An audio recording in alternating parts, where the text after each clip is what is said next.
Had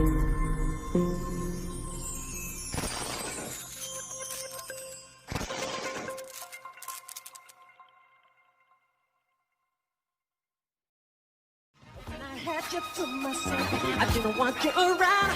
Those pretty faces always amazed you. I was standing proud.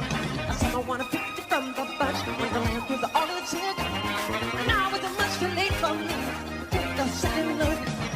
Oh, baby, give me one more chance. So sure that I love you. Won't you please let me back in your heart? Oh, darling, I was glad to let go.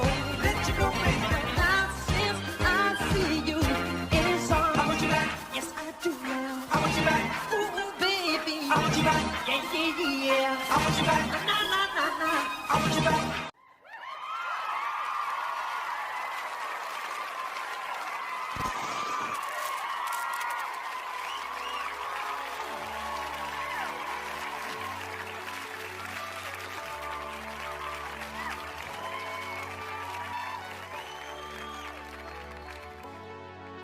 Michael Jackson, the king of pop, international superstar and philanthropist, a legend with a legacy that no musician has yet to touch.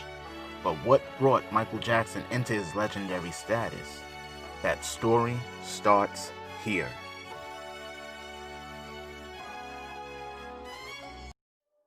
Motown in the early 80s was starting to fade after reigning on the charts with bunches of musical acts over the years like Marvin Gaye, The Temptations, the Jackson 5, Diana Ross and the Supremes, and many others. The musical genre was changing and the record label had what they called the Motown sound. If the musical artist didn't fit what the label agreed to, then the artist would be forced to either adapt to the sounds provided by the label or don't record and breach your contract. Those specific name artists all left Motown with bad taste in their mouths from issues with Berry Gordy and the Motown label. Marvin Gaye, as an artist, was told by Berry Gordy that his album entitled What's Going On can't and won't be released without changes to the album. It was said that Berry Gordy referred to the album as too urban and too controversial for the Motown sound. Marvin Gaye then refused to record for the label again unless the album was released as he had already recorded.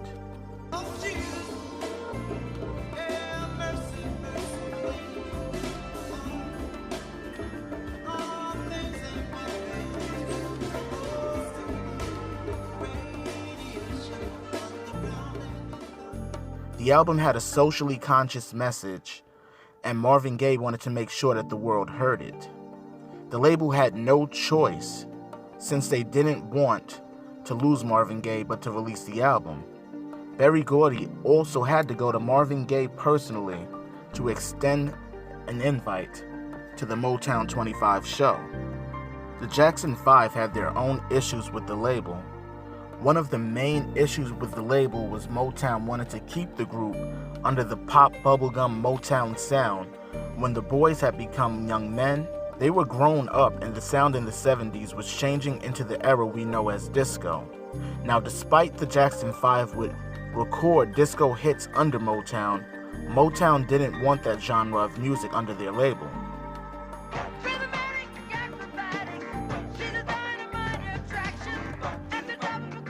By 1975, Joe Jackson rounded up the group and got them a deal with CBS, which led to lawsuits against Motown and a fight to keep the name the Jackson 5. The group would get their royalties and be released from their contract to record with CBS as long as they changed their name, since the name the Jackson 5 was owned by Motown. The group and Joe Jackson would agree to leave the name behind and start fresh simply under the name the Jacksons. Only thing is that Michael, Jackie, Tito, and Marlon left Motown. Jermaine Jackson would stay under the label only out of obligation to his then-wife Hazel Gordy and him wanting to be loyal to her father.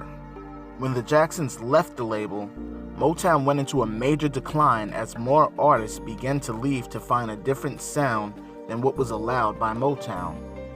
Their star began to dim, and right-hand woman of Berry Gordy, Suzanne DePass, comes in to save the label by suggesting that they do a 25th anniversary special known as Motown 25, Yesterday, Today, and Forever. Around that time, Suzanne DePass tosses around names to Berry Gordy about which artist needs to be in the Motown 25 show. According to whoever's telling this story, the Jacksons was not the first round original draft pick for the Motown 25 show, contrary to popular belief. The Jacksons were only dragged into the show because, of course, Jermaine Jackson being close to his father-in-law Berry Gordy, he had gotten first-hand information about the Jacksons not being included in the show just 10 days before the show was set to be recorded. Jermaine contacted former Jackson 5 liaison Susie Ikeda and asked if Suzanne DePass would object to him and his brothers doing the show, and Susie Ikeda, of course, tried to act shocked at first, but then let it be known that Berry Gordy makes the final decisions and that the Jacksons needed to be a part of the Motown 25 show. All of the Jackson brothers agreed, of course, with the exception of Michael. Michael had heard about the show from Jermaine, in which he declined. He heard about the show from his father Joseph and still declined. Even Suzanne DePass couldn't get Michael to say yes to the performance with his brothers. But it wasn't his brothers that Michael didn't want to deal with. It was Motown, despite Motown being the come-up for him and his brothers. Suzanne DePass would then turn directly to Berry Gordy to have him beg yet another former Motown star to do this show. First he had to beg Diana Ross through the use of the media. Then he had to go to Marvin Gaye directly and ask him to his face to do this Motown 25 show. He even had to beg Stevie Wonder to fly in from Africa just to do this show. Berry Gordy knew he would have to turn his begging traits to Michael, which is what he did. Business has changed. Music has changed. Those were the good old days, Motown. It's been a long time. Yes, it has. But now is a great time. There's just one thing. Oh, strings, huh? I'll sing with my brothers, but I want a solo spot. Now, the movie version shows that Michael said yes to Berry Gordy about performing at Motown 25 when that's not actually true. When the reality is that Michael agreed to attend the show, but only as an audience member. That's when Susie Ikeda came to the rescue and gave Michael the phone call that pushed him towards the biggest night of his legacy that almost never happened. Susie kept Michael on the phone for almost an hour, reminiscing about their days working together on Motown before she decided to ask Michael if he would do the Motown 25 show. Michael agreed with Susie to do the show with his brothers if he would be guaranteed a solo spot, which he was guaranteed that very same night. Michael had just 10 days till this performance, but had already selected Billie Jean since he had already been practicing it the weeks prior at the Havenhurst house just for fun, according to stories from Catherine and LaToya Jackson. With just 10 days till the performance at Motown 25, his main practice time was spent practicing old routines with a slightly new flavor alongside his brothers. This never gave him time to practice his own routine for Billie Jean, let alone to be able to have the sound set to the way he would need for this particular performance. For this performance, Michael knew he had to go big and wouldn't let anyone direct how the order of his stage would go. Michael had in mind what dances he wanted to perform, as he did practice what he felt Billie Jean's dance moves should look like even before the offer to be on Motown 25. There was one move that he did want to perform that helped brand him into the legend we know him as, and that move is called the Backslide, but to Michael's fans, it's called the Moonwalk. The Backslide, or Walking in the Wind as it was originally called, was popularized before Michael had put his flavor on it.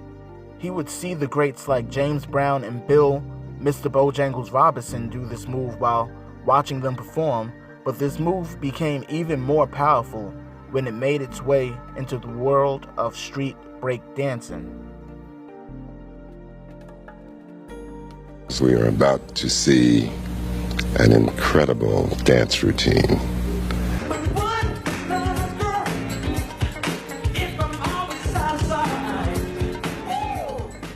Enter the popular black television show Soul Train, which featured a multitude of dance performers that will be showcased season to season of the show's airing. On an episode of Soul Train, Michael had seen several dancers he admired specifically for their routine they created to his song Working Day and Night, which included some breakdance moves as a part of the Boogaloo routine. Those dancers included Jeffrey Daniels and The Eclipse. This is where Michael had learned some of the iconic moves used that night at Motown 25 for his Billie Jean performance. Michael also studied the moves of legendary dancer Bob Fosse, as well as learned the Backslide from Michael Boogaloo Shrimp Chambers. We hear the same question again and again. Did he teach Michael Jackson how to dance? Well, once I got into the business and became a name, he was like, ooh, I like the way you move. Because this is the real moonwalk. This is the step that Michael really liked.